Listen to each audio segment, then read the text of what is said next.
നമസ്കാരം. മലയാളി വാർത്തയിലേക്ക് സ്വാഗതം. കോൺഗ്രസ് നേതാവ് രാഹുൽ ഗാന്ധിയുടെ കാറിനു നേരെ ആക്രമണം ഉണ്ടായെന്ന കോൺഗ്രസ്. കല്ലേറിൽ കാറിന്റെ ചില്ലുകൾ തകർന്നെന്നും കോൺഗ്രസ് ലോക്സഭാ കക്ഷി നേതാവ് അധീർ രഞ്ജൻ ചൌധരി പ്രതികരിച്ചു.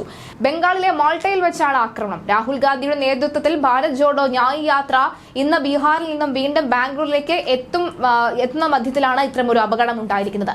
ബീഹാറിലെ കത്തിഹാറിൽ നിന്ന് ന്യായ് യാത്ര ബംഗാളിലേക്ക് പ്രവേശിക്കുന്നതിന്റെ ഭാഗമായുള്ള പതാക കൈമാറ്റ ചടങ്ങ് നടക്കുന്നതിനിടയിലാണ് സംഭവം. ഈ സമയം രാഹുൽ ബസിന്റെ മുകളിൽ നിൽക്കുകയായിരുന്നു എന്നാണ് വിവരം.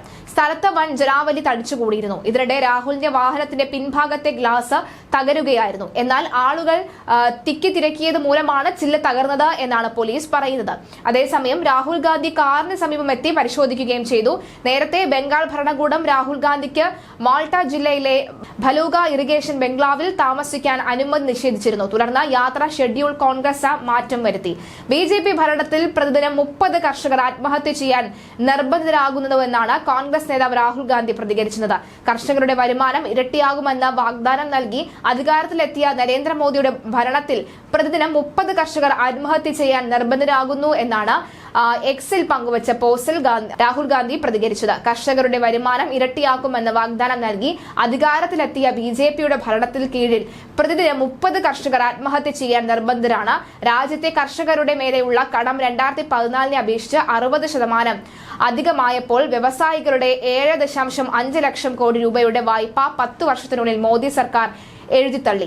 വിള ഇൻഷുറൻസ് പദ്ധതികൾ കർഷകരുടെ 2700 കോടി രൂപയുടെ വിഹിതം തടഞ്ഞുവെച്ച സ്വകാര്യ ഇൻഷുറൻസ് കമ്പനികൾ 40,000 കോടി രൂപ ലാഭം കൊയ്യുകയാണെന്നും അദ്ദേഹം പറഞ്ഞിരുന്നു. എന്തായാലും ഇത്തരമൊരു രൂക്ഷമായ പ്രതികരണങ്ങൾക്ക് ശേഷമാണ് അദ്ദേഹം തിരികെ എത്തിയപ്പോഴാണ് അദ്ദേഹത്തിന്റെ കാറിന്റെ ചില്ല് പൂർണ്ണമായും തകർന്ന രൂപത്തിലുണ്ടായിരുന്നത്. എന്തായാലും ഇത് ആരുടെയെങ്കിലും മനഃപൂർവ്വമുള്ള ഒരു ആക്രമണമാണോ നടക്കമുള്ള കാര്യങ്ങൾ അറിയേണ്ടതുണ്ട്. എന്തായാലും പോലീസ് കർശനമായ സുരക്ഷ ഏർപ്പാടാക്കിയിട്ടുണ്ട്.